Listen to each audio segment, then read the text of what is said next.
দর্শক, চাকরির বাজারের প্রতি পর্বে আমাদের সাথে নিয়মিত একজন অতিথি উপস্থিত থাকেন, যার মাধ্যমে চাকরি প্রার্থীরা বিভিন্ন ধরনের পরামর্শ পেয়ে থাকেন। আজ আমাদের সাথে আছেন Mohammad Kabir Hossain, first vice president, Dhaka bank. Kabir ভাই, আপনাকে স্বাগত আমাদের আয়োজনে। আমরা আলোচনা করতে চাই আজকে ব্যাংকিং সেক্টর নিয়ে। যেহেতু আমরা চাকরির নিয়োগ বিজ্ঞপ্তি অনেকগুলো দেখাচ্ছিলাম, সেখানে ব্যাংকের কথাও বলেছি, বেসরকারি একটি ব্যাংক, এবং আপনি ব্যাংকে কর্মরত আছেন বেশ অনেক দিন ধরেই। আপনার অভিজ্ঞতার আলোকে ব্যাংকিং সেক্টরে এখন কেরিয়ার কেমন এবং আগামীতে কেমন হতে পারে? ধন্যবাদ আপনাকে। আপনার মাধ্যমে যারা দেখছেন তাদেরকে অসংখ্য ধন্যবাদ। এখন টিভিকে আমাকে এই অনুষ্ঠানে কিছু বলার সুযোগ করে দেওয়ার জন্য। আর সাথে সাথে নতুন যারা ব্যাংকে জয়েন করবেন, নতুন করে কেরিয়ার করবেন, তাদের জন্য একটা শিক্ষামূলক প্রোগ্রাম অ্যারেঞ্জ করার জন্য আপনাদের এখানে যারা আছেন সবাইকে আমি ধন্যবাদ জানাচ্ছি। যেটি বলছিলাম যে ব্যাংকের যে কেরিয়ার গঠন বা যারা কেরিয়ার করতে চায়, সেই জায়গাটা কেমন দেখেন এখন? সেই সুযোগটা কেমন আছে? সুযোগ আগেও যেমন ছিল, এখনও সুযোগটা আছে, বিভিন্নভাবে সুযোগটা আছে। যেমন ব্যাংকিং ক্যারিয়ারটাকে আমরা যদি মনে করি, দুইটা ভাগে যদি ভাগ করি, আমরা প্রথমে বুঝতে হবে ব্যাংকিং ক্যারিয়ারটা হচ্ছে একটা সার্ভিস ওরিয়েন্টেড ইন্ডাস্ট্রি। তো এখানে সার্ভিসটাই হচ্ছে মুখ্য। আপনার সার্ভিস দেওয়ার মেন্টালিটি নিয়ে ব্যাংকে আসতে হবে। যদি আপনি মানুষকে নিজের করে করতে পারেন, নিজের মনে করতে পারেন এবং তাদেরকে সার্ভ করতে পারেন, তাহলে এই ক্যারিয়ারটা আপনার জন্য স্মুথ যাবে। আমি দুইটা দিক দিয়ে চিন্তা করব ব্যাংকিং ক্যারিয়ারটাকে। একটা হচ্ছে গিয়ে আপনার ম্যাটেরিয়াল সাকসেস, আরেকটা বলতে পারেন স্পিরিচুয়াল সাকসেস।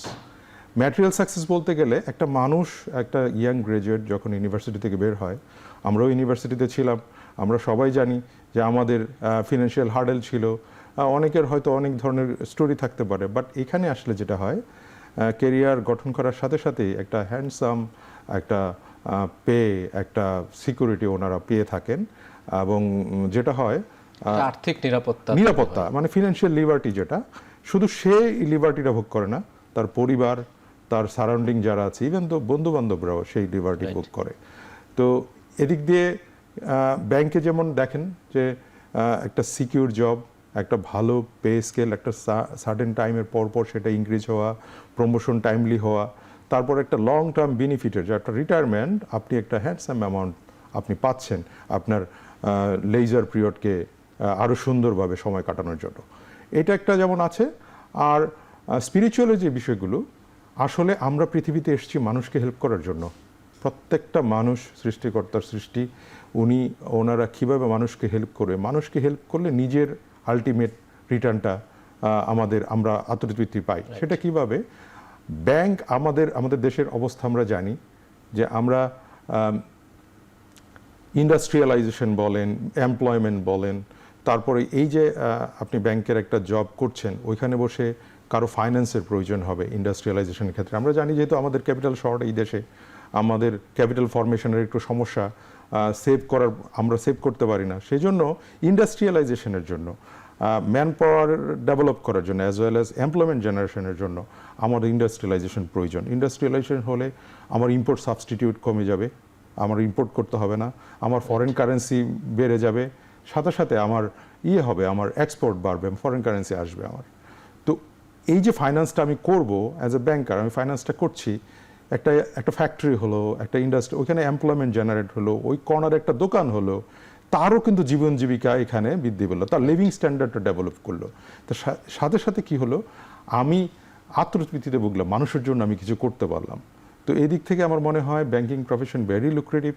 এবং যারা সেবা দেওয়ার মন মানসিকতায় আসবে, সাথে সাথে সেবাটাকে সামনে রেখে আপনি যদি যত বেশি সেবা দিবেন, মানুষ তত আপনাকে আপন করে নিবে। কেরিয়ারে আপনি অনেকে দেখেন, অনেক ব্যাংকের এমডি, একসময় আমরা দেখেছি এমডি মহোদয়রা একটা সময় লাস্ট স্টেজে গিয়ে এমডি হন। এখন দেখেন ইয়াং এমডি। কেন? They are connected to the people, they serve for the people. তো ওই জায়গাটাকে ওরা নিজেদেরকে ইউটিলাইজ করেছেন বলে আজকে সাকসেসফুল হয়েছেন। মানে কমিউনিকেশন গ্যাপটা এখন আর আগের মতো নাই, কমিউনিকেশন গ্যাপটা নাই। এখন আগে যেমন একটা ধারণা ছিল যে অনেক বেশি এজ হলে উনি এমডি থাকবেন বা ডিএমডি হবেন বা জিএম হবেন। তো এখন আর ওই ইয়েটা নাই। যে যত পারফর্ম করছে সে তত এগিয়ে যাচ্ছে। তো এইখানে যে স্কাই ইজ দ্য লিমিট, অনেকে মনে করে যে না ব্যাংকে অনেক কিছু আছে, হার্ডেল আছে। হ্যাঁ, চ্যালেঞ্জ থাকবেই, হ্যাঁ, সেই চ্যালেঞ্জ মোকাবেলা করেই আসলে আমাকে এগিয়ে যেতে হবে। আপনাকে নিজেকে লুক্রেটিভ করতে হবে, আপনাকে মানুষের কাছে অ্যাকাউন্টেবল করতে হবে। ম্যানেজমেন্ট আপনাকে আপলিফট করবে। আপনি কখন নিজেকে দেখবেন যে কোন জায়গায় চলে গিয়েছেন, আপনি যদি ওই গুড প্র্যাকটিসগুলি করতে থাকেন একটা টাইম করতে করতে আপনি ওই জায়গায় পৌঁছে যাবেন। আমরা একটা বিরতিতে যেতে চাই, বিরতির পরে সে আরো নানান ধরনের বিষয় নিয়ে কথা বলবো।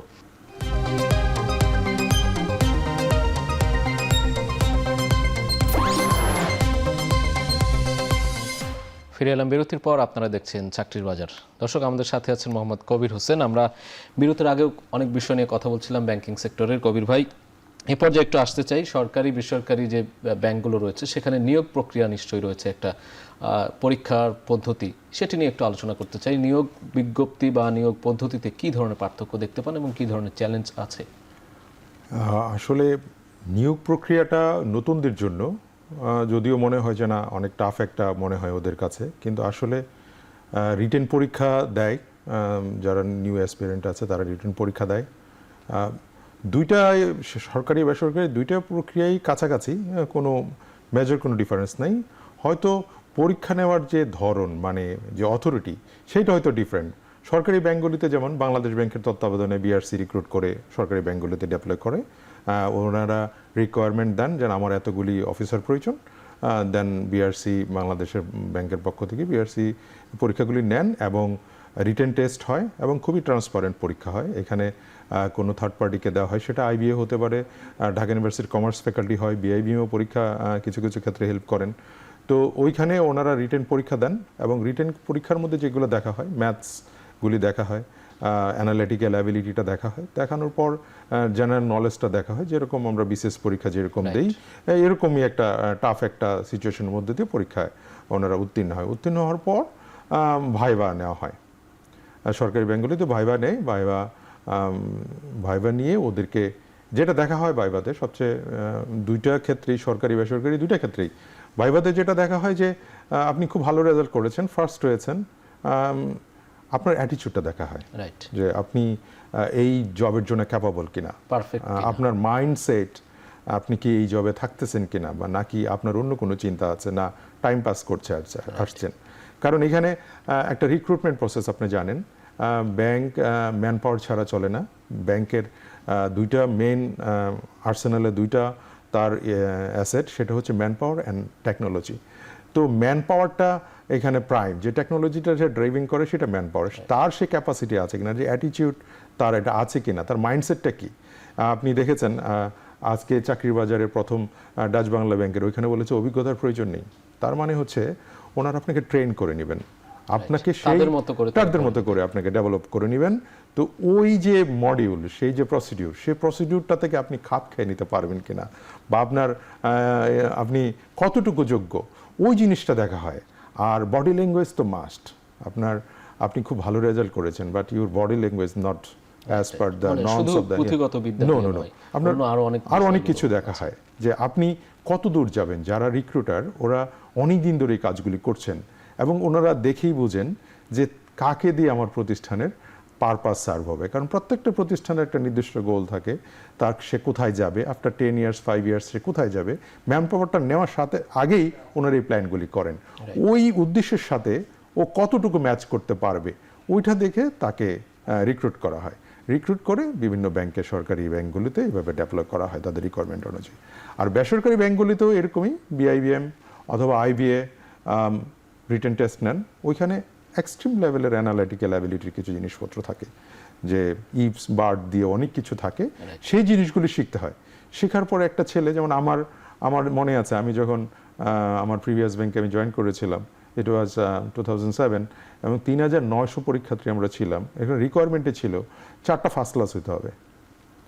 তো আমরা পরীক্ষা দিয়েছি, পরীক্ষা দিয়ে আমরা 100 জনকে রিটার্নে অ্যালাউ করা হলো, এবং সেই 100 জনকে 3 বার ভাইবা নেওয়া হলো।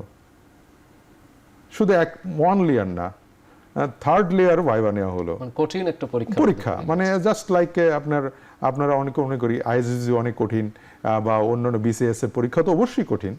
তো এটাও এইভাবে সহজভাবে নেওয়ার সুযোগ নেই। এটার জন্য প্রস্তুতি প্রয়োজন এবং সেইভাবে নিজেকে প্রস্তুতির জায়গাটা একটু আসতে চাই। অনেকে তো ব্যাংক জবের গাইড পড়েন, কোচিং করেন, প্রস্তুতিগুলো আসলে কেমন হওয়া উচিত, কি কি থাকা উচিত সেটা? হ্যাঁ, অবশ্যই একটা মেন্টর, একটা গাইড প্রয়োজন। কারণ আমরা যে অনেক ইউনিভার্সিটিতে মাস্টার কমপ্লিট করে, বিবিএ এমবিএ কমপ্লিট করে আমরা একটা ভাস্ট নলেজ আমরা গ্যাদার করি, এই এত কিছু আমার লাগবে না। আমাদের পার্টিকুলার এরিয়াতে আমাদেরকে ফোকাস করে, যেমন বললাম অ্যানালাইটিক্যাল অ্যাবিলিটি, ম্যাথস, সায়েন্সের যে বিষয়গুলো, ক্যালকুলেশনের যে বিষয়গুলো, ম্যাক্সিমামই ক্যালকুলেশনের জিনিসগুলি থাকে, আর সাধারণ নলেজ, অ্যাটিটিউড টেস্টের কিছু, আইকিউ টেস্টের ইয়ে থাকে, সেগুলো দেখে জাজ করা হয় যে না, সে মোটামুটি একটা ইয়াতে চলে আসছে। দেন ওনাকে উনি পাশ করেন। যেমন আমাদের মনে আছে, আমার এখনও মনে আছে যে আমার এত লিখতে হয়েছে, কিছু কিছু জিনিস আছে যে আপনার আইকিউ বেস, খুব শর্ট টাইমে পরীক্ষা দিবেন, আর কিছু আছে লং টাইম পরীক্ষা দিতে হয়, অনেকক্ষণ 3 ঘন্টা পরীক্ষা দিতে হয়। পরীক্ষা দেওয়ার পর আপনি টিকলেন, দেন শুরু হলো আসল জার্নি।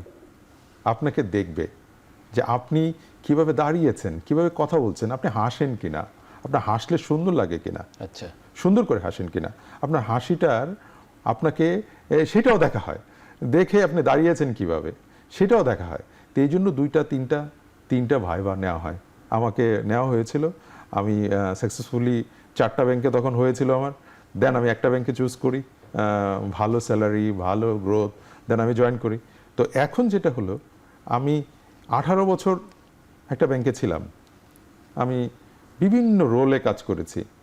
বলতে গেলে আপনার সেই ব্যাংকের অ্যারাউন্ড 60% পোর্টফোলিও আমার হ্যান্ডেল করা হয়েছে। রাইট।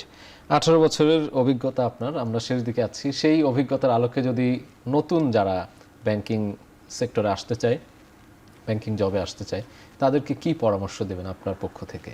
আমার একটাই পরামর্শ, মানুষের টেস্ট বুঝে, মানুষ যেখানে নাই, যেখানে মানুষ আপনাকে পছন্দ করবে না, আপনার দ্বারা কনভিন্স হবে না, যেখানে আপনাকে নির্দ্বিধায় বিশ্বাস করতে পারবে না, সেখানে আপনি কিছুই করতে পারবেন না। আপনার অনেস্টি ডেভেলপ করতে হবে এবং নতুন নতুন technology, banking arena after 10 years কোথায় যাবে সেই বেসিসে, এবং প্রতিষ্ঠান কোথায় যেতে চায় সেই অনুযায়ী আপনাকে এক্সপার্টিস ডেভেলপ করতে হবে। সেটা নতুন টেকনোলজি হতে পারে, এআই হতে পারে, টেকনোলজি কিভাবে কাজ করে সেই মেকানিজম। কারণ আমরা দেখেছি কোভিডের সময় আমরা বুঝেছি যে ব্যাংকে না গিয়েও ব্যাংকিং করা যায়। তো ডিজিটাল অনবোর্ডেশন চলে আসছে, ক্যাশলেস ইকোনমি চলে আসছে, আপনি ক্যাশ ইউজ করবেন না, সেটা ওর অনেক কারণ। ক্যাশ কেন আমরা করবো না? কারণ আমরা ট্রান্সপারেন্সি চাই, এই দেশটাকে আমরা ভালো করতে চাই। ভালো করতে হলে ক্যাশ কোথায় গেল আমি ট্রেস করতে পারি না। যদি ক্যাশ ইউজটা আমি না করতে পারি, আমি জানি মুদ্রা কত, টাকা কোথায় গিয়েছে।